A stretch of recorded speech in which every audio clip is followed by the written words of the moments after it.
Plusieurs amis mannequins que je vois souvent. Il y a Ariel avec qui j'ai gardé des bons contacts, mais il y en a plein. Salut! Autant moi j'aimais beaucoup ce que je faisais, je le faisais avec beaucoup de plaisir et de joie. Autant Ariel avait plus de mal à être confrontée avec ce métier. Bon, on va commander un petit café. Vous êtes rencontrés où la première fois?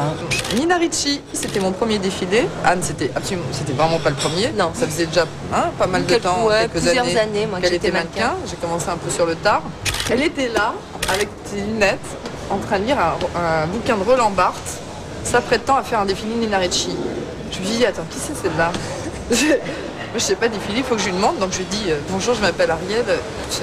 Excuse-moi, j'ai jamais défilé de ma vie. J'ai les pétoches de chez Pétoche. Est-ce que tu peux m'apprendre à marcher? Comment on fait, quoi? Toi, ça t'impressionnait, t'étais mal à l'aise. Ah, moi, oui. j'avais pas ce malaise. Donc si tu veux, très c'est à beaucoup l'aise. plus facile Très à pour moi. l'aise.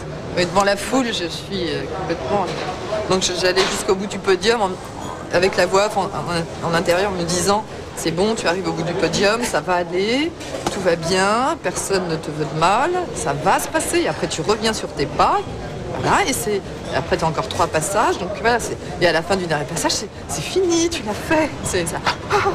Je trouvais ça très effrayant. C'est vrai qu'après chaque défilé, j'étais la première partie. Je ne comprenais pas pourquoi j'étais là. À chaque fois que je le faisais, je me répétais avant, tu es là parce que tu es payé. On dit que le boulot, c'est aussi de rester après, de boire 3 coupes de champagne et de dire « j'adore ta robe, c'est génial ». Bon, ça, non. Franchement, je rentrais chez moi avec un grand plaisir. Une petite blanquette de veau avec le Jules, vous voyez. Au plumard, un bon film, voilà. Ariel, c'est quelqu'un qui a des qualités humaines magnifiques, mais c'est quelqu'un qui souffre du moindre regard. Si tu as une sensibilité comme ça qui est tellement exacerbée, tout atteint.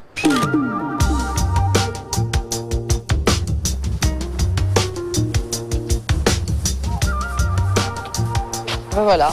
C'était là, j'avais 19-20 ans, j'étais caissière et une amie m'avait dit « va voir l'agence femme, etc. » Je savais pas du tout ce que c'était, une agence de mannequins, elle, Marie-Claire, j'y connaissais rien. Et j'y suis allée franco, sans même savoir ce qui allait m'arriver, dans quoi je me lançais, je savais pas du tout, quoi. Et ce qui était très inattendu, c'est qu'en général, les filles qui sont amenées à faire de grandes carrières, enfin les modèles, elles viennent rarement se présenter comme ça naturellement. C'était assez exceptionnel. Et c'est pour ça que je disais qu'aussi loin que je me souvienne, ça m'est arrivé 2 fois dans ma carrière, parce que c'est plutôt l'inverse qui se passe, où vous allez vers des jeunes femmes. Mais là, elle était venue donc par elle-même. J'avais une photo, donc j'étais complètement autodidacte. J'avais pas vraiment eu de magazine de mode dans ma jeunesse. Ah, voilà. Ariel, 18 ans, je venais de rater mon bac, que j'ai repassé en Grèce, le visage baissé, déjà. Il y avait plusieurs bons photographes qui la trouvaient très intéressante, mais c'était pas toujours concrétisé par un travail. Et puis Ariel a coupé ses cheveux avec une coupe qui ressemblait beaucoup à Louise Brooks, et c'était très intentionnel. On avait un peu décidé de cette coupe. Et j'ai envoyé un petit mot à Helmut Newton en lui disant que penses-tu de cette fille ? Point d'interrogation. Et quelques mois plus tard, il m'a rappelé en me disant « Mais qu'est-ce que tu as fait de ta Louise Brooks ?» Donc Ariel est allée rencontrer Helmut Newton. Et là, elle a commencé à travailler avec tous les grands, avec Avedon, avec Penn, avec William Klein, enfin les maîtres.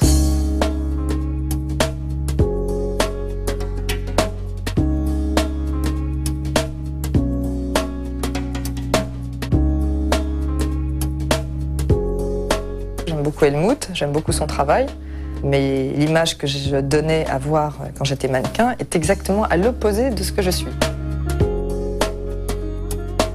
Donc j'ai pas fait ça très longtemps en fait. J'ai craqué assez vite.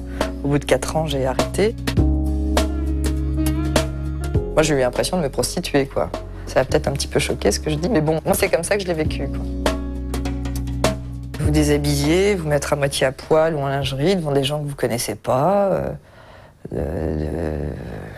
D'être excitante devant une caméra et pas, on vous dit allez t'es belle, sois plus excitante, enfin je sais pas, c'est pas agréable. Non mais même, vous avez beaucoup de Jules qui vous parlent comme ça au plumard? Ça m'angoissait en fait. Quand on me disait oh t'es belle, t'es sublime, quand on me répétait que j'étais sublime, je dis non je suis pas sublime, dis-moi autre chose quoi. Moi, Ariel, ça m'a pris la tête, point. J'avais envie qu'on me parle comme à une personne humaine, que je sois belle, pas belle, que j'ai des cernes ou pas, que je sois habillée moche ou bien. Enfin, je veux dire, c'est pas... Vous n'avez pas plaire par votre physique? Non, pas beaucoup, en fait. Ça me gêne. Aimer quelqu'un à cause de son visage, son corps, à cause d'une plastique, en tout cas, c'est incroyable. C'est incroyable. Ça voudrait dire qu'on l'aimerait plus au fil des jours, ou des années aussi, parce que l'enveloppe va s'abîmer. Enfin, c'est tout à fait éphémère comme amour. Il faut avoir quand même le narcissisme très développé pour tenir sur la longueur dans ce métier. Hein. C'est pas que les sous, c'est pas que le business, hein, c'est du narcissisme. Donc je le vivais vraiment pas bien. C'est pas parce que ce métier fait rêver les gens et qu'on gagne plus qu'on n'aurait pas le droit de pleurer.